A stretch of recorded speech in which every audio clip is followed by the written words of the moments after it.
నేను ఏదైనా ప్రోగ్రామ్ చేద్దామంటే తప్పకుండా ఒక కారణంతో నేను మీ ముందుకు వస్తా, సాక్ష్యాలతోటే మీ ముందుకు వస్తాను. కాబట్టి ఈ సమయం దాకా నేను వెయిట్ చేయడం జరిగింది.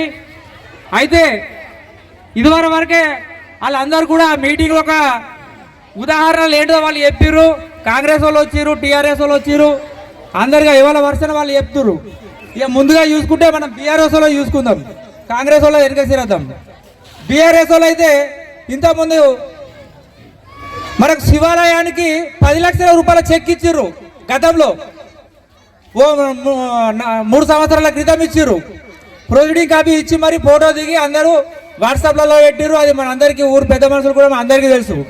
మరి 10 లక్షల చెక్ మరి ఏమైంది ఓళ్ళకి తెలియదు. ఆ 10 లక్షల చెక్ ఏమైంది ఓళ్ళకి తెలియదు. అంటే అప్పుడు కూడా ఎమ్మెల్యేల ఎలక్షన్లు వచ్చినాయి కాబట్టి ఆ ఎలక్షన్ కంటే ముందు మాత్రమే, అంటే మనకు ఆశ చూపించడానికి. ఎందుకంటే వీళ్ళకు అర్బన్ కాలనీలో ఉన్న వాళ్ళకు ఈ ఆశ ఒకటి చూపిస్తే వాళ్ళు ఏదంటే అది వేసేస్తారు. ఎలక్షన్ మూమెంట్లో మనం ఏమో అంటారు కదా, గొర్రె కషాయాన్ని నమ్మినట్టు అది మనని కూడా గట్లనే అనుకుంటున్నారు వాళ్ళు. ఎందుకంటే గొర్రెకి ఎట్లుంటుంది అంటే చంపేసే ముందు కోసే ముందు మంచిగా మేతేస్తాడు, మంచిగా నీళ్ళు పెడతాడు, మా అన్ని పెడతాడు. దానికి తెలియదు ఎందుకంటే నన్ను చంపేస్తాడని దానికి తెలియదు, అది కోసేదాకా తెలియదు. మనది కూడా గట్లనే. మనకి ఏంటంటే వీళ్ళకు అన్ని చేస్తూ ఉంటే మనం చెప్పినవి అన్ని నమ్ముతారని చెప్పేసి ఆ ఉద్దేశం కొద్దీ మనకు ఆ రోజు ప్రొసీడింగ్ కాపీ ఇచ్చారు. ఇదివరకు ₹1 కూడా లేదు. బీఆర్ఎస్ వాళ్ళు అయితే అది మాయం అయిపోయింది, గాయం అయిపోయింది. అది అప్పుడే మనం అంటే అది ఆ ఎమ్మెల్యే ఎలక్షన్ స్టంటు అది అయిపోయింది. ఇప్పుడు మళ్ళీ కొత్త స్టంట్లు ఇప్పుడు మళ్ళీ కొత్త స్టంట్లు ఏంటంటే మనం గెలిపిస్తే నేను అన్ని చేస్తా. మరి ఇన్ని సంవత్సరాల నుంచి మన కౌన్సిలర్ చనిపోయి దగ్గర అయ్యో ఆయన ఉన్న కాడికి కొద్దో గొప్ప సీనన్న చేసిండు. దాన్ని మనం ఎందుకంటే స్వాగతించాల్సిందే. అది ఎవరి హయాంలో జరిగినా మంచిని ఒప్పుకునుడే. సరే అనివార్య కారణం వల్ల అయ్యో కొన్ని ఆయనకు చనిపోవడం జరిగింది. మరి ఆ 4 సంవత్సరాల నుంచి మరి వీళ్ళకు ఎవరు కూడా మన ఆడకట్టు మీద మరి ఎవరు కూడా సోయలేదా? మరి అప్పుడు ఈ 4 సంవత్సరాలు మరి ఏం చేసిరు వాళ్ళు? మరి ఆడకట్టుకైతే మరి కౌన్సిలర్ అయితే చనిపోయిండు, మా కౌన్సిలర్. మరి కౌన్సిలర్ చనిపోయినట్టు మరి అక్కడ ఉన్న వాళ్ళ సమస్యలు ఎవరు తీరుస్తుర్రు? ఇది ఒక పాయింట్ అయితే వాళ్ళకు ఉండాలి కదా. రేపు ఫ్యూచర్లో ఇక్కడికి వచ్చి ఓటు అడగాలంటే మరి నేను సేవ చేస్తేనే మరి నేను అక్కడికి పోయి ఓటు అడగగలుగుతా. మరి ఇన్నేళ్ళు మరి పక్కకుండి ఈ 3 రోజుల నుంచే మరి ఎంబడ పడుతున్నారు. రోజో మీటింగ్ పెడుతున్నారు, రోజు ఆగల్లో మీటింగ్ పెడుతున్నారు, ఈగల్లో మీటింగ్ పెడుతున్నారు. మరి దీనికి కారణం దేనికి? మరి అది కూడా మనం అర్థం చేసుకోవాలా. అంటే మనను కేవలం గొర్రెలలాగానే వాళ్ళు భావిస్తుర్రు. వాళ్ళ దృష్టిలో మనం గొర్రెలమే. కాబట్టి ఇది మంచిగా అక్కలారా అందరూ గమనించండి. మనం ఒక్కసారి గుణపాఠం చెప్పాలా, మన ఆలోచన విధానాన్ని మార్చాలా. వాళ్ళు ఏదైతే అనుకుంటుర్రో వీళ్ళు, ఎందుకంటే అలాంటి వాళ్ళు కాదు. మద్యంకు బాధితకి ఏది తీసుకున్నా వీళ్ళు మనకి ఎక్కడ దెబ్బ కొట్టాలన్నా అక్కడ దెబ్బ కొడుతుర్రు. కాబట్టి వీళ్ళతో జాగ్రత్తగా ఉండాలి అని ఒక మెసేజ్ మనం వాళ్ళకి ఇవ్వాలి. అప్పుడే కదా వాళ్ళకు భయం అనేది ఉంటుంది. అవునా కదా? ఉండదా? కాబట్టి ఇది ఒకటి దృష్టిలో పెట్టుకోండి. ఇంకొకటి ఏంటంటే మనకు మొన్న బస్సు సమస్య ఉన్నది మనకు పిల్లగాళ్ళకి. ఎందుకంటే మన అందరూ మోడల్ స్కూల్కు అటు ఇటు వెళ్తారు, బస్సు సమస్య ఉన్నదని చెప్పి అప్పటి నుంచి నల్లాడుతారు వాళ్ళు. మొన్న వచ్చి ఇప్పుడు 13వ తారీఖు నాడు పోలింగ్ రిజల్ట్ అయిపోతే 14వ తారీఖు నాడు బస్సు వస్తుందట. మొన్న చెప్పిండు, మీటింగ్లో చెప్పిండు 14వ తారీఖు నాడు నేను బస్సు తీసుకొని వస్తాడు. మరి మొన్నటి నుంచి ఏం చేసిర్రా నాకు అర్థం కాదు. ఇప్పుడు ఎలక్షన్ రాకముందు మొన్నటి నుంచి ఏం చేసిర్రు? మరి మీకు అంత సత్తా ఉంటే మరి బస్సు తెప్పియచ్చు కదా. కానీ అమ్మ నేను చెప్తున్నా ఇదంతా అబద్ధం. బస్సు ఎందుకంటే నేను కూడా మా అబద్ధం చెప్పచ్చు. కేసీఆర్ లెక్క అదంతా అయిపోతుంది, నన్ను గెలిపిరు నేను చేపిస్తా. కానీ బస్సు అనేది మన ఆడకట్టుకు సాధ్యం కాదు. ఎందుకంటే నేను డిపో మేనేజర్ గారి దగ్గరికి పోయి పిలిపించిన మాట్లాడినాం. ఎందుకు అని అంటే సమాధానం చెప్తా. అక్కడి నుంచి ఇక్కడి వరకు బస్సు వస్తుంది. ఎక్కడైతే గాంధీ విగ్రహం ఉన్నదో అక్కడ బస్సు టర్నింగ్ మలగదు. ఆ పక్క గాంధీ బొమ్మ ఉన్నది, ఈ పక్క స్తంభం ఉన్నది. అక్కడ పెద్ద బస్సు మలగడానికి అవకాశం లేదు. అక్కడ బస్సు మలగాలంటే మినిమం ఒక 10 నిమిషాలు ముందు వెనుక తీసుకోవాల్సి వస్తుంది. అలాంటి సందర్భాలు మేము బస్సు ఇయ్యము. సో మన వాళ్ళ నుంచి అదైతే ఫిక్స్. అది ఏదంటే వాళ్ళు చెప్పేటి అన్ని అబద్ధాలే, అది కాని పని. అది డిపో మేనేజర్ గారు వచ్చి చెప్పారు, అది క్లియర్. సో మన బస్సు తీసుకురావాలంటే ఒక మార్గం ఉన్నది. సిటీలో ఏంటంటే మినీ బస్సులు ఉంటాయి. మనకు హైదరాబాద్ సిటీలలో మినీ బస్సులు తిరుగుతాయి. మనకు ఇప్పుడు అన్న లాంటి వాళ్ళు, సార్ లాంటి వారు, నవీన్ అన్న లాంటి వారు సహకారంతో, పెద్దల సహకారంతో చాలా మంది ఉన్నారు మనకు సహకారం చేసేవాళ్ళు. వాళ్ళందరి దృష్టికి తీసుకెళ్ళి మనకు ఒక మినీ బస్సు ఇవ్వమని చెప్పి నేను శాంక్షన్ చేయించుకొచ్చే పూచి నాది. వారు ఏంటంటే నేను ఒక మినీ బస్సును నేను అడుగుతాను, దానికి గురించి నేను కొట్లాడతాను. పెద్ద బస్సు మాత్రం ఇక్కడ సాధ్యం కాదు.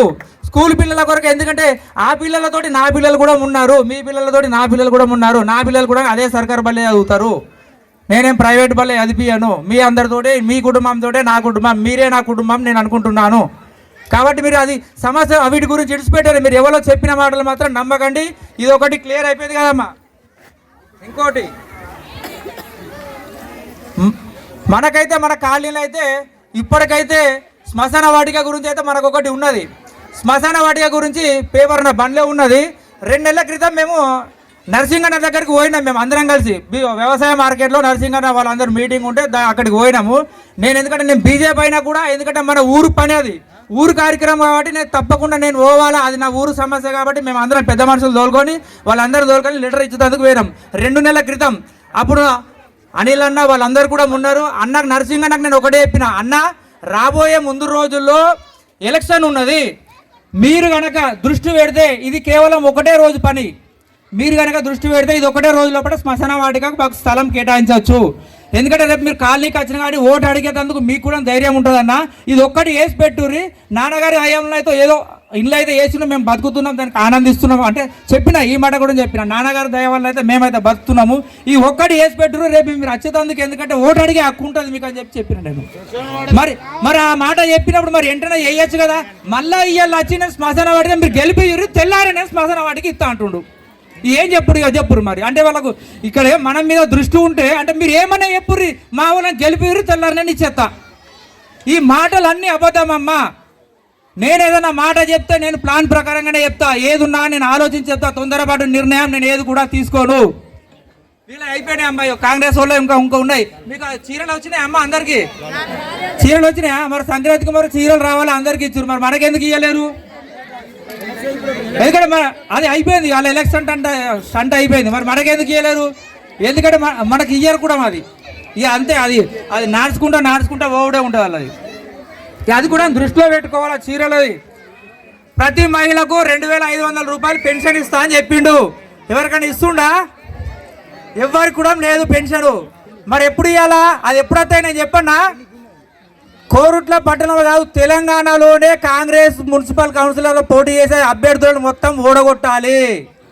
ఆ అభ్యర్థులను ఓడగొడితే అప్పుడు నేను చేసిన తప్పులు ఏంటిది, ఎందుకు నన్ను ఓడగొట్టిరన్న ఆలోచన పెద్దవారి దృష్టికి పోతుంది.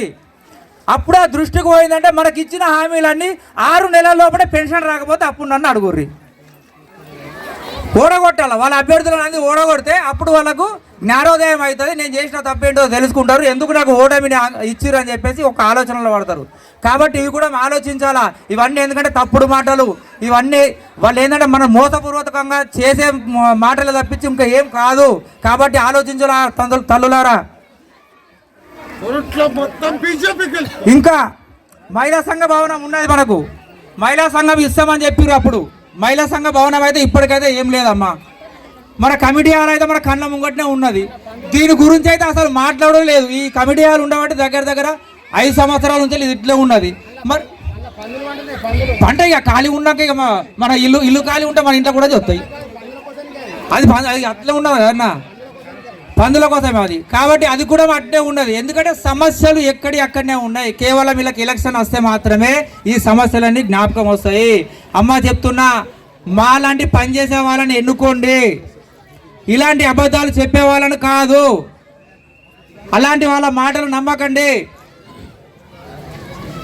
ఇంకా వృద్ధులకు పెన్షన్లు ఇస్తామన్నాడు, దివ్యాంగులకు పెన్షన్లు ఇస్తామన్నారు, ఏవి కూడా లేవు. అన్ని జూట అబద్ధాలు, అన్ని కూడా తప్పుడు మాటలే. ఇప్పుడు నేను మిమ్మల్ని అడుగుతున్నానమ్మా, నేను శ్మశాన వాటిక మీకు ఎన్ని నెలలకు నేను తీసుకురావాలని నేను అడుగుతున్నా. మీరు ఎన్ని నెలలకు మనకు శ్మశాన వాటిక తీసుకురమ్మంటారో నన్ను గెలిపిస్తే నేను ఎన్ని నెలల లోపల తెమ్మంటారో నన్ను అడుగుర్రి. మీరు వాళ్ళ ఎవరైనా అడగండి, ఎప్పటి వరకు తెమ్మంటారు? నెల వరకు తెమ్మంటారా, 2 నెలల వరకు తెమ్మంటారా, ఏడాది వరకు తెమ్మంటారా? వాళ్ళని అడగండి. ఎప్పటి వరకు అమ్మా? నెల వరకల్ని అయితే కాదు అమ్మా, నాకు 6 నెలలు గడువు ఇయ్యుర్రి. 6 నెలల లోపల నేను శ్మశాన వాటికను జాగా కేటాయించి కంపౌండ్ కట్టించి మన శ్మశాన వాటికకు తీసుకొచ్చే పూజ జిమ్మదారి నాది. అందరి సమక్షంలో చెప్తున్నా. ఇంకా కమిటీ హాల్ ఉన్నది, కమిటీ హాల్కు నాకు 1 సంవత్సరం గడువు ఇయ్యుర్రి. సంవత్సరం వరకల్లా నేను కమిటీ హాల్ కట్టించి మహిళా సంఘాల అందరినీ కూడా మహిళా సంఘాల్లో కూడా నేను అందరూ మీకు మీటింగ్ పెట్టుకునేటట్టు నేను మీకు రెడీ చేసి మీరు కాలు మీద కాలు వేసుకొని కూర్చునేటట్టు నేను చేసిస్తా 1 సంవత్సరం వరకు. సీసీ రోడ్లు మన వార్డుకు సీసీ రోడ్లు ఉన్నాయి, సీసీ రోడ్లు వేపిస్తా. గటర్లు అయితే మనకు అవసరం లేదు, సీసీ రోడ్లు మాత్రం కంపల్సరీ. కొందరు ప్రచారంగా తిరుగుతుంటే మా ముస్లిం సోదరి వాళ్ళు అడుగుతున్నారు, అన్న మా లైన్లో కూడా సీసీ రోడ్లు లేవంటే మస్జిద్కి ఇక్కడ నుంచి వెళ్ళి మస్జిద్ దాకా కూడా నేను వేపిస్తా. అన్నిటితో పాటు మీరు కూడా అమ్మ, నాకు మీరు వేరే కాదు, మా వాళ్ళు వేరే కాదు, అందరు సమానమే, అందరికీ కలిసి నేను పనులు చేపిస్తానని నేను చెప్పడం జరిగింది. ఇంకోటి మన కాలనీలో దుర్గాదేవి దేవాలయం ఉన్నది. గతంలో ఎమ్మెల్యే గారు ముడుపు కట్టిండు, దగ్గర 8-9 సంవత్సరాలు అవుతుంది ముడుపు కట్టి. మరి ఆ ముడుపు మరి వ్యాల్యూ ఉన్నట్ట లేనట్ట. మరి అన్న సామేమో మరి పెద్ద భక్తుడు, అమ్మ కూడా మా తల్లి పెద్ద భక్తురాలే, వాళ్ళే వచ్చి ముడుపు కట్టారు. మళ్ళీ వాళ్ళే వచ్చి ముడుపు ఇప్పిపోయారు, కానీ మరి మా పనులు అయితే ఏం కూడా కాలే. ఎట్లా ఉన్న దేవాలయం అట్నే ఉన్నది. అమ్మ 5 సంవత్సరాల లోపల నేను ఆ దేవాలయాన్ని నేను కట్టిస్తా, నా బాధ్యత నేను తీసుకుంటా, ఆ దేవాలయాన్ని బాధ్యత నేను తీసుకుంటా. అందరినీ సమైక్యపరుస్తా, ఊరు మీద ఉన్న పెద్ద మనుషులు అందరినీ సమైక్యపరిచి ఆ దేవాలయానికి ఒక రూపురేఖలు మారుస్తాను. ఇది నేను అందరి సమక్షంలో కూడా చెప్తున్నాను. కాబట్టి అమ్మ ప్రతి ఒక్కరు కూడా తప్పకుండా మీకు అందరికైతే తెలుసు, ఇక సమస్యలు అయితే మనం మెయిన్ సమస్యలు అయితే అయిపోయినాయి. ఇంకేమైనా ఉన్నాయా సమస్యలు? ఇవే మనకు మేజర్ సమస్యలు అయితే ఇవే, మేజర్ సమస్యలు అయితే ఇవే. తప్పకుండా ఇవన్నీ కూడా నేను తీరుస్తాను. ఇక నేను ఎలాంటి వాడినో ఈ 5 సంవత్సరాల నుంచి 6 సంవత్సరాల నుంచి కరోనా అప్పటి నుంచి నేను ఎన్ని పనులు చేసినో, ఎంతమందికి నేను అందుబాటులో ఉన్నా మీకు అందరికీ తెలుసు. కరోనా సమయంలో కూడా చనిపోయిన వాళ్ళకు ప్రధానమంత్రి స్కీమ్ కింద నేను 50,000 రూపాయలు ఇప్పించడం జరిగింది. అవన్నీ మీకు పాంప్లెట్లు కూడా సాక్ష్యంతో కూడా ఇచ్చాను. అవన్నీ కూడా మీరు సాక్ష్యాలు తీసుకోర్రి. మీరు ఎందుకంటే మీ వద్దకు వచ్చి పనిచేసే నాయకుడిని మీరు ఎన్నుకోండి. మీరేమన్నా పని అవసరం ఉండి, అన్నా నాకు ఈ పని ఉన్నదంటే, అమ్మ మీరు రేపు రండి నా ఆఫీస్కు రండి, మీరు అక్కడికి పోండి నేను చెప్తాను అనేవాళ్ళం కాదు. మీరు ఫోన్ చేస్తే మీ ఇంటికి వచ్చి అమ్మ మీ సమస్య ఏంటిది, ఎందుకు ఫోన్ చేసినావు అని అడిగేవారికి మీరు ఓటేయండి. అలాంటి వ్యక్తులను మీరు ఇదివరకు అయితే చూస్తున్నారు. 6 సంవత్సరాల నుంచి నేను ఏం పని చేస్తున్నాను, ఎలాగున్నాను, నా మీద ఎవరికే చిన్న రిమార్క్ కూడా లేకుంటే, ఎందుకంటే మీరు అందరి సమక్షంలో నేను బతుకుతున్నాను. నేను అప్పుడు 2020లో మనం ఎలక్షన్లో అయితే పోటీ చేసినా మీ అందరికి కూడా తెలుసు. అప్పుడే నేను అంతా పోటీ ఇచ్చిన, మనకి అందరికి తెలుసు. అప్పుడు 20 లక్షల రూపాయలు మనకు అప్పుడు ఇస్తే నేను తీసుకుంటే నేను నా కుటుంబం ఊళ్ళోకి పోయన్నా మంచిగా కుటుంబం మంచిగా చల్లగా బతుకుతుంటుంది ఆ 20 లక్షలు తీసుకుంటే. కానీ ఇక్కడ నేను ఎందుకున్నా, ఆ 20 లక్షలు నాకు ముఖ్యం కాదు, నేను ఇక్కడనే ఉండాలి, నా కుటుంబం ఇక్కడనే ఉంది, నేను ఇక్కడికి వచ్చి నుంచాలి, ఈ నేల నాకు మంచి సాధించింది, నా కుటుంబం అందరం మేము మంచిగా ఉన్నాం. కాబట్టి నేను ఈ మట్టిని విడిచి నేను ఎటు పోను, నేను ఇక్కడనే కష్టమైన నష్టమైన నేను ఇక్కడనే ఉంటా. నాకు ఒక్క ఓటు అడ్డా పర్వాలేదన్నా, నేను పోటీ చేస్తా.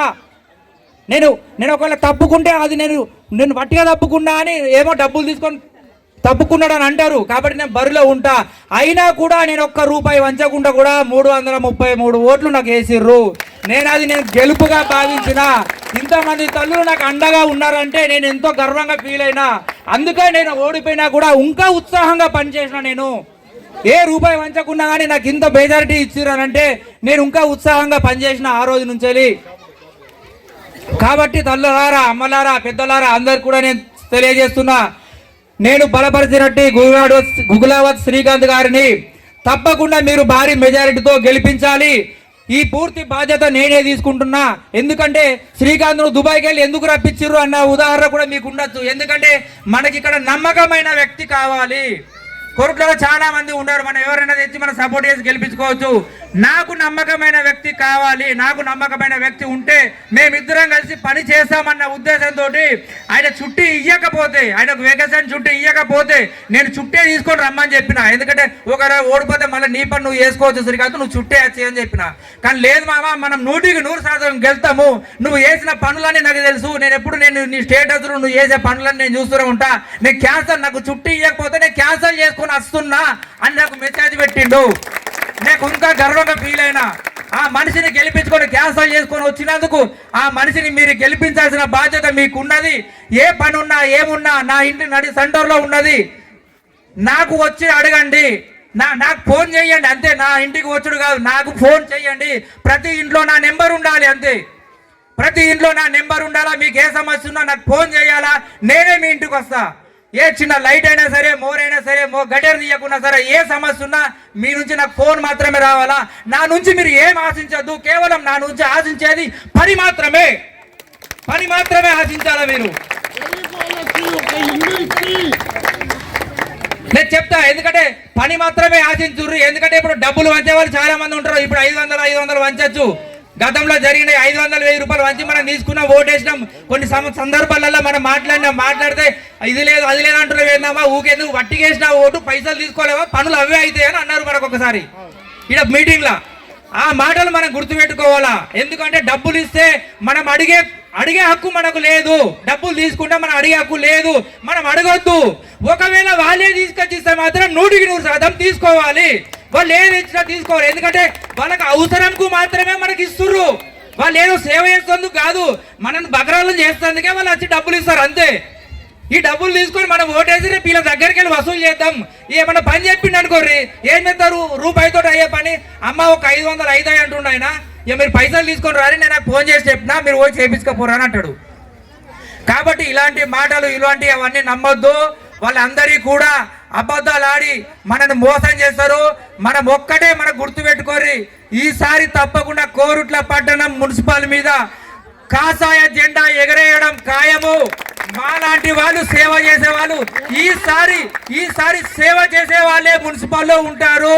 ఈ పార్టీలు మారడు, గంటకో పార్టీ మారేటోళ్ళు కాదు. వాళ్ళు ఏంటంటే ఒకసారి వస్తే ఉండాలా, ఏదైనా నమ్మకంతో ఉండాలా. వాళ్ళ ఆస్తులు కాపాడుకోవడానికి మాత్రమే వాళ్ళు ఇటు అటు తిరుగుతూ ఉంటారు. మీరు గమనించాలా. మీరు అనుకోవచ్చు, అయ్యో ఈయన ఇల్లున్నాడు అందుకెందుకేండు, ఏదో ఒకసారి మారిందంటే అది వేరే విషయం. అది సందర్భాలే లేదు, అది క్షణాల్లో పడ్డాడు, పొద్దుగా పడ్డాట, సాయంత్రం పడ్డాడు, మళ్ళీ మధ్యాహ్నం పడ్డాడు. ఈ హద్దు పద్దు లేకుండా పోతుంది, మనుషులకు నమ్మకం అనేది లేకుండా పోతుంది. కాబట్టి ఇలాంటి వాళ్ళ మాటలు నమ్మద్దు. అమ్మ అక్కలారా అందరికీ చెప్తున్నా, మరి తప్పకుండా కమలం పువ్వు గుర్తుకు ఓటేసి గెలిపించాలి.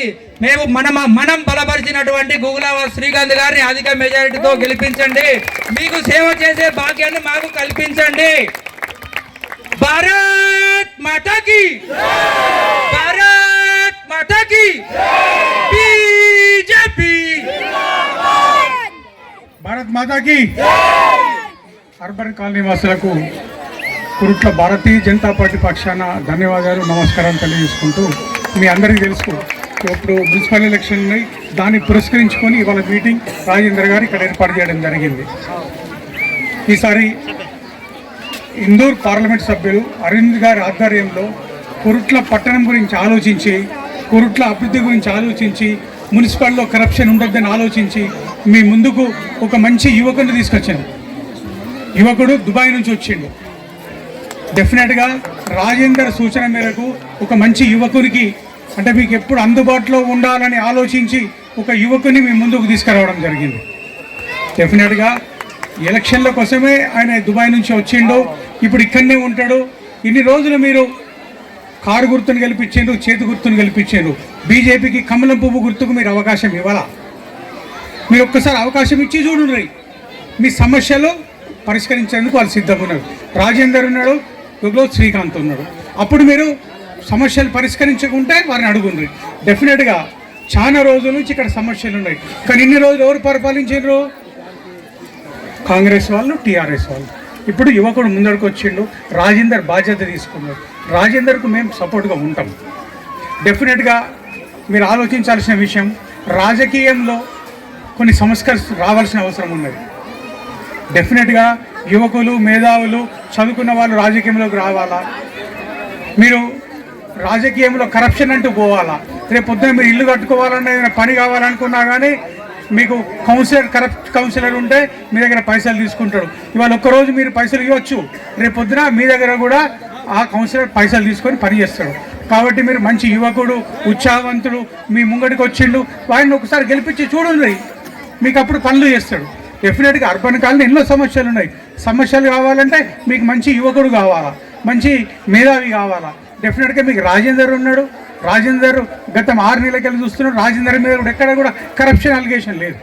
మీకు ఎప్పుడు అందుబాటులో ఉంటున్నాడు. వారితో పని చేయించుకోండి, వారికి ఒక్కసారి అవకాశం ఇవ్వండి. అవకాశం ఇవ్వక మాకు అది కావాలి ఇది కావాలంటే ఆయన కూడా ఎక్కడికి వెళ్ళి తెస్తాడు. కత్తి వాళ్ళకి ఇచ్చి కొట్లాడమంటే వాళ్ళు కొట్లాడతారు. కత్తి వేరే వాళ్ళకి ఇచ్చారు, ఈయనని కొట్లాడమంటే ఎట్లా కొట్లాడతాడు? డెఫినెట్గా మీరు ఒకసారి అవకాశం ఇవ్వండి. తప్పక రాజేందర్ మరియు శ్రీకాంత్ ఉత్సాహవంతులు, మంచి చదువుకున్న వాళ్ళు, ఇక్కడ ఉందామని వచ్చిండ్రు, వాళ్ళు మీకు సేవ చేసేందుకు సిద్ధంగా ఉన్నారు. వాళ్ళకి సపోర్ట్గా మేము ఉన్నాం. డెఫినెట్ ఒక్క నిమిషం అంటే మేము చెప్పేది ఏంటంటే ఒక్క నిమిషం, ఇక్కడ కమలం పువ్వు గెలిస్తే ఇక్కడ మన ఇందూరు పార్లమెంట్ సభ్యులు అరవింద్ గారికి మనం సపోర్ట్ చేస్తే దేశంలో అక్కడ మన మోడీకి సపోర్ట్ చేసినాం. మన దేశం బాగుపడాలంటే, మనం దేశంలో మంచిగా ఉండాలనుకుంటే, మనం న్యాయంగా ధర్మంగా ఉండాలనుకుంటే బరాబర్ కమలం గుర్తుకోటే వాళ్ళని గెలిపించుకొని అప్పుడు పనులు అడుగుండ్రి. మేము వేళలో మీకు 24 గంటలు గ్రామంలో ఉంటాం, ఊర్లోనే ఉంటాం, ఎప్పుడు మీకు అందుబాటులో ఉంటాం, సిద్ధంగా ఉంటాం. మీకు ఎన్నో సమస్యలు ఉన్నాయి, సమస్యలన్నీ తీరాలంటే మీకు మంచి నాయకుడు కావాలి. మంచి నాయకుడు మీ ముందుకు వచ్చినప్పుడు మీరు అవకాశం తీసుకోండి, గెలిపించుకోండి, అప్పుడు మీరు పనులు చేయించుకోండి.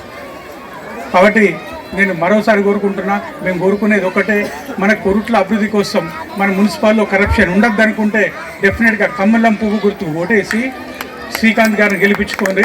మీరందరూ సంతోషంగా ఉంటారు, దానికి నా బాధ్యత. మేము ఎప్పుడు మీకు ఇక్కడనే ఉంటాం, ముందు కూడా మీకు ఏ సమస్యలు ఉన్నా మేము పరిష్కరిస్తాం. డెఫినెట్గా ఇప్పుడు మున్సిపల్లో భారతీయ జనతా పార్టీ మోడీ గారి ఆధ్వర్యంలో 18 కోట్లు దానికి పెట్టడం జరిగింది. కొబ్బరికాయలు కాంగ్రెస్ వాళ్ళు కొట్టారు, ఇక్కడ రాష్ట్ర ప్రభుత్వం ఉందని, కానీ పైసలు ఇచ్చింది వాళ్ళు. కాబట్టి మీరు ఇవన్నీ ఆలోచించి మీరు మంచి సరైన అభ్యర్థిని గెలిపించుకుంటే రేపు కూడా మీరు అడిగే హక్కు మీకు ఉంటుంది. కాబట్టి మరోసారి ఆలోచించుకొని కమలం పువ్వు గుర్తుకు ఓటేసి శ్రీకాంత్ని గెలిపించుకోండి. కమలం పువ్వు గుర్తుకే థ్యాంక్ యూ. భారత్ మాతాకి అమ్మ 2 చేతులు లేపి గట్టిగా భారత్ మాతాకి.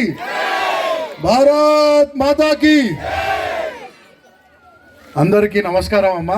చాలా మందికి మనందరికీ పరిచయం ఉంది, ఇదివరకు కూడా రాజేందర్ అన్న పిలుపు మేరకు చాలాసార్లు రావడం జరిగింది. నేను ఒకటే ప్రశ్న, ఇక్కడ గత 5 సంవత్సరాల నుంచి అర్బన్ కాలనీలో ఏదన్నా సమస్య వచ్చినప్పుడు మీ ఎంబడ ఎవరు నిలబడ్డారమ్మా? వినబడతలే. కాంగ్రెస్ వాడు నిలబడ్డాడు? ఎవరన్నా వచ్చిందా? ఎవరైనా మనిషి చచ్చిపోయినప్పుడు, యాక్సిడెంట్ అయినప్పుడు, హాస్పిటల్లో మాట్లాడాలన్నప్పుడు కాంగ్రెస్ ఆయన ఎవరన్నా వచ్చిండ్రా? రాలే కదా. మరి అప్పుడు గతంలో బీఆర్ఎస్ ప్రభుత్వం ఉండే అక్కడి నుంచి ఎవరన్నా వచ్చిండ్రా? నాకు తెలిసి గత 4-5 ఏళ్ళ నుంచి ఇక్కడ ఏ సమస్య వచ్చినా కానీ మీ ఎంబడ నిలబడ్డది ఒక్క మనిషి, అది రాజేందర్ అన్న. అవునా కదా? మరి ఇంకా మీ నమ్మకాన్ని గెలవాలంటే రాజేందర్ అన్న ఏం చేయాలనో చెప్పుండ్రు. ఇంకెంత ఏం చేస్తే మీ నమ్మకాన్ని గెలుస్తారు? ఇవాళ నేను మిమ్మల్ని అడుగుతున్నా, మీరు క్వశ్చన్ చేసుకోండి మిమ్మల్ని. మీరు నిలబడతాడు మాకు అని అంటారు, పవర్ లేదు చేతిలో. మనిషి కౌన్సిలరా? అమ్మ ఇది రిజర్వేషన్ సీట్ అయితే రాజేందర్ అన్నను పిలుచుకొని, సరే రాజేందర్ అన్నకు మంచి పేరు ఉంది, పక్క వాళ్ళకి పోయి నిలబడు, ఆడ రిజర్వేషన్ నీకు సూట్ అవుతుంది, నువ్వు ఆడికి పో నిలబడు అని అంటే ఆయన లేదు నేను అర్బన్ కాలనీని వదిలిపెట్టి పోను, నేను నా ఒక్క మనిషిని ఇక్కడ నిలబెట్టి నేను గెలిపించుకొని అర్బన్ కాలనీ వాసులకు నేను నా వంతు పని చేసి పెడతానని చెప్పిండు. సరే, సో నేను అడిగేది ఒకటే, మిమ్మల్ని మీరు ప్రశ్నించే సమయం వచ్చిందమ్మా. ఓటు ఎందుకు వేయాలన్న దాంట్లోనే ఇప్పుడు మీరు చెప్పిన సమాధానంలోనే ఓటు ఈయనకు ఎందుకు వేయాలి, గూగుల్లో శ్రీకాంత్కి ఎందుకు వేయాలన్నది మీరు ఇప్పుడే ఆన్సర్ చెప్పిండ్రు. ఎందుకంటే మీ ఎంబడ నిలబడ్డ మనిషి రాజేందర్ అన్న గత 5 సంవత్సరాల నుంచి. బీఆర్ఎస్ వాడు రాలేడు, కాంగ్రెస్ వాడు రాలేడు, కానీ ఇవాళ ఎలక్షన్లు రాగానే వాళ్ళు వచ్చి ముందర నిలబడుతున్నారు. నిలబడి ఓట్లు అడిగే వరకు మీరు అందరూ ఆలోచనలో పడుతున్నారు. ఈ ఒక్కసారి ఆలోచనలో పడకండి. ఖచ్చితంగా రాజేందర్ అన్న బలపరిచిన శ్రీకాంత్ అన్నని గెలిపియండి. ఇప్పుడే ఆడ పక్కకు అమ్మతో మాట్లాడుతుండే, ఏమంటుండే, అన్నా మాకు ఇల్లు లేవు, మేము కిరాయికి ఉంటున్నాం ఇక్కడ అని అన్నాను. అక్కడ ఒక అక్క కిరాయికి ఉంటున్నాము, 2000, 3000, 5000 ఇష్టం ఉన్నంత అడుగుతున్నారంట. ఇష్టం ఉన్నట్టు అడుగుతున్నారట. గత ప్రభుత్వం ఏమో కేసీఆర్ డబుల్ బెడ్రూమ్ ఇల్లులని అందరికీ సున్నం పెట్టింది, ఇప్పుడు ఇందిరా ఇల్లులని మనందరికి సున్నం పెడుతుంది. అయినా కానీ మళ్ళా ఈడ బీజేపీ వాళ్ళు నిలబడి మిమ్మల్ని ఓట్లు అడగాల్సిన పరిస్థితి ఏర్పడుతుంది. వాళ్ళు మోసం చేస్తున్నారని తెలిసినా కానీ, రాజేందర్ అన్న ఇంత పని చేస్తున్నా కానీ మళ్ళా మిమ్మల్ని ఓటు అడిగే పరిస్థితికి మీరు తీసుకొస్తున్నారు. ఒక్కసారి ఆలోచించండి మీరే. ప్రధానమంత్రి ఆవాస్ యోజన కింద ప్రతి బడ్జెట్లో రాష్ట్ర ప్రభుత్వానికి ఇల్లులు కట్టించేందుకు డబ్బులు వస్తాయమ్మా, 1000 కోట్లు వస్తాయి. ఆ 1000 కోట్లు వేరే దిక్కు డైవర్ట్ చేస్తారు, మనకు ఇల్లులు కట్టేయకుండా చూస్తారు. అదే డైరెక్ట్ మనకి ఇస్తే ప్రతి ఒక్కళ్ళు ఎలిజిబుల్ ఉంటారు ఇక్కడ. అందుకే ఒక్కసారి భారతీయ జనతా పార్టీకి అవకాశం ఇవ్వండి. ప్రతి ఒక్కళ్ళు ఇక్కడ ఉన్న వాళ్ళు పోయినసారి నరేంద్ర మోడీ గారి కోసం ఇక్కడ ఓట్లు వేసిన వాళ్ళందరూ చేతులు లేపుండ్రమ్మా. ఒక్కసారి భారతీయ జనతా మోడీ గారి కోసము ఓట్లు వేసిన వాళ్ళందరూ, నాకు తెలిసి ఇక్కడ 70% భారతీయ జనతా పార్టీకే ఓటేసిండ్రు కదమ్మా. మరి అక్కడ వేసినప్పుడు ఇక్కడ ఎందుకు వేస్తలేరమ్మా? అక్కడ మోడీ గారి కోసం వేసిండ్రు, ఇక్కడ శ్రీకాంత్ కోసం వేయండి అమ్మా. నేను కోరేది ఒకటే, మనకి ఏ సమస్య ఉన్నా కానీ, ఏ ప్రాబ్లమ్స్ ఉన్నా కానీ ఎంపీ ల్యాబ్స్ ద్వారా మనం ధర్మపురి అరవింద్ అన్న గారి దగ్గరికి పోయి కొట్లాడి మరీ తీసుకురావచ్చమ్మా. సరే, ఎమ్మెల్యే బీఆర్ఎస్ వాడు ఉన్నాడు, వాళ్ళు మనకేం చేస్తారో చేయరో పక్కన పెడదాం. కాంగ్రెస్ వాళ్ళు ఎమ్మెల్యే లేరు ఇక్కడమ్మా. 2 విషయాలు గుర్తుపెట్టుకొని ఓటేసేటప్పుడు, బీఆర్ఎస్ అనే పార్టీ ఖతమైందమ్మా. బీఆర్ఎస్ అనే పార్టీ ఖతమైంది. వాళ్ళు ఎక్కడా లేరు, ఇక్కడ లేరు, సెంట్రల్లో లేరు. సో బీఆర్ఎస్ని పక్కన పెట్టేయండి, బీఆర్ఎస్ గురించి ఆలోచన కూడా పక్కన పెట్టేయండి. మీరు పార్టీ బీఆర్ఎస్ ఎమ్మెల్యే ఉన్నాడు, అది కూడా పక్కన పెట్టేయండి. వాళ్ళకు ఓటు వేస్తే మీ ఓటు వేస్ట్, అది లెక్కలకు రాదు. ఏది ఉన్నది, కాంగ్రెస్ ఇంకా బీజేపీ ఉంది ఇక్కడ బరిలో. కాంగ్రెస్ వాడు మోసం చేస్తుంది తప్ప ఏం చేయడమ్మా, కమిషన్ల కోసం పనిచేస్తుంది తప్ప ఏమీ చేయడు. ఇక్కడ ఒక అక్క చెప్తుంది ఇంతకుముందే, ఇక్కడ వచ్చి పెన్షన్ గురించి అడుగుతూ ఉంటే వచ్చి మాట్లాడకుండా కార్లకి వెళ్ళిపోయిందంట. ఇక అట్లుంటుంది. కమిషన్ ఇస్తా అని చెప్పాక పెన్షన్ల కమిషన్ ఇస్తా అని చెప్పు, ఇమీడియట్లీ రేపే నీకు పెన్షన్ శాంక్షన్ అవుతుంది అక్క. ఎక్కడ ఉంది? ఇక్కడ ఉండే కదా. పెన్షన్లో కూడా కమిషన్ తీసుకునే బాపతళ్ళు. సో నేను కోరేది ఒకటే, ఒక్కసారి అవకాశం ఇచ్చి చూడండి. మీ ఎంబడున్న రాజేందర్ అన్న గత 5 సంవత్సరాల నుంచి మీ ఎంబడున్నాడు, మీకోసం పని చేస్తాడు. రేపటి రోజున నేను గ్యారంటీ ఇస్తున్నా అమ్మ, రాజేందర్ అన్న, శ్రీకాంత్ అన్న ఇద్దరు మీ ఎంబడ, మీకు ఏ సమస్య వచ్చినా కానీ, ఏ రాత్రి ఏ సమస్య వచ్చినా కానీ మీ ఎంబడి ఉంటాడని నేను తెలియజేస్తున్నా అమ్మ. ఖచ్చితంగా భారతీయ జనతా పార్టీ తరఫున మేము మీ సమస్యలకు పరిష్కారం తీసుకొస్తాం. మా సెంట్రల్లో నరేంద్ర మోడీ గారి మా ప్రభుత్వం ఉంది, ఇక్కడ ఎంపీ అరవింద్ ధర్మపురి గారు ఉన్నారు. కాబట్టి ఏది ఉన్నా కానీ మేము ఎంపీ ల్యాబ్స్ ద్వారా కానీ, సెంట్రల్ ఫండ్స్ ద్వారా కానీ మీ సమస్యలన్నిటికీ పరిష్కారం తీసుకొస్తామని తెలియజేస్తున్నామమ్మా. అందుకే ఒక్కసారి అవకాశం ఇచ్చి చూడండి, మీ భవిష్యత్తు ఖచ్చితంగా మారుతుందమ్మా. మీ భవిష్యత్తు, మీ పిల్లల భవిష్యత్తు గురించి ఆలోచించండి ఒక్కసారి ఓటేసేటప్పుడు.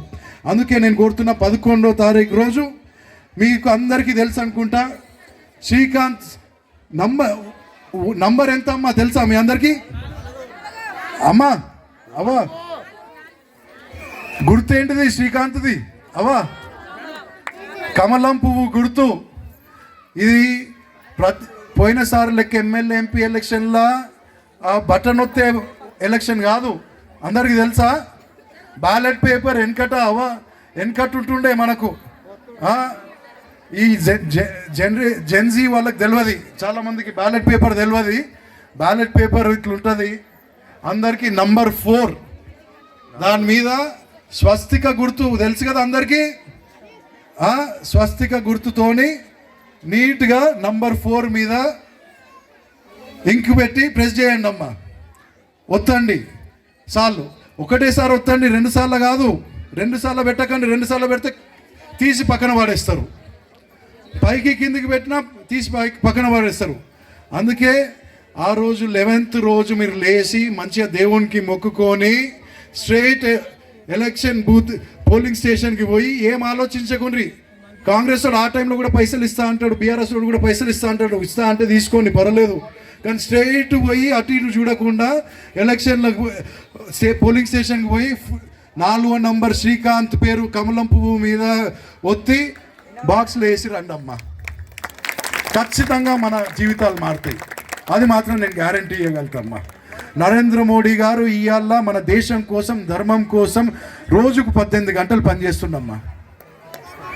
అయితే మనకెందుకు అనుకుంటారు మీరు, అక్కడే ఉంటే చాలు మనకు ఇక్కడ అట్లనే నేను గ్యారంటీ ఇస్తాను. నరేంద్ర మోడీ గారి భక్తులు వీళ్ళిద్దరూ ఖచ్చితంగా తన లెక్క పనిచేసి మీ అందరికీ రోజుకు 18 గంటలు మన అర్బన్ కాలనీ డెవలప్మెంట్ కోసం పనిచేస్తారని నేను తెలియజేస్తున్నా అమ్మా.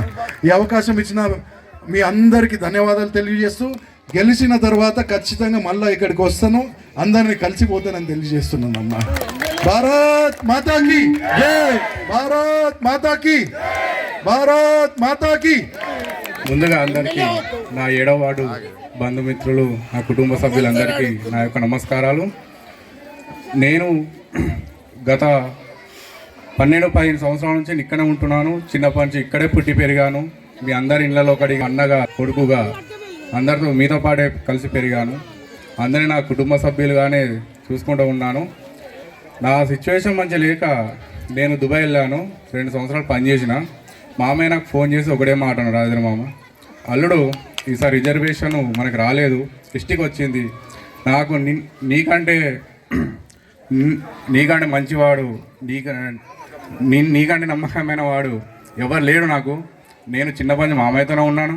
ఆ మాట చెప్పగానే నాకు చాలా నేను అనుకున్నది ఒకటే, చిన్నప్పటి నుంచి ఇక్కడే ఉన్నాను కాబట్టి మా వాళ్ళందరికీ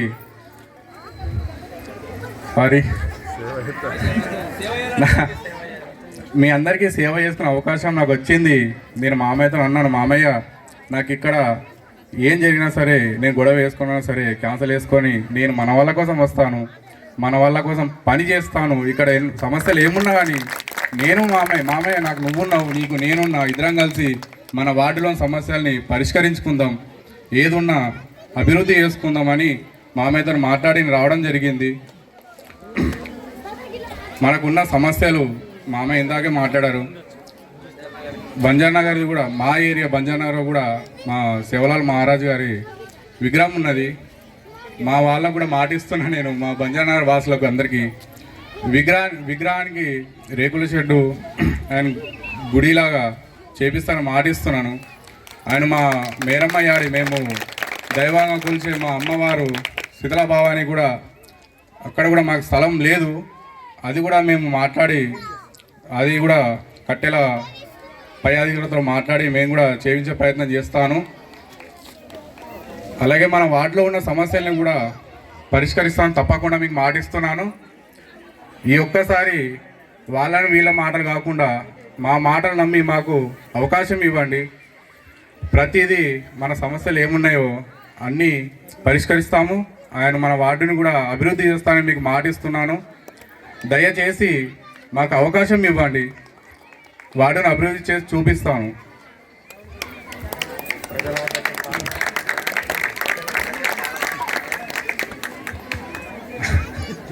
మీ అందరి ముందు మాట్లాడుతుంటే నాకు కూడా కొంచెం టెన్షన్ అవుతుంది. అయినా పర్లేదు, అందరూ మా ఫ్యామిలీ ఉన్నారు ఇక్కడ. ప్రజల వద్దకే పాలన అనే నినాదాన్ని నేను చేసి చూపిస్తాను.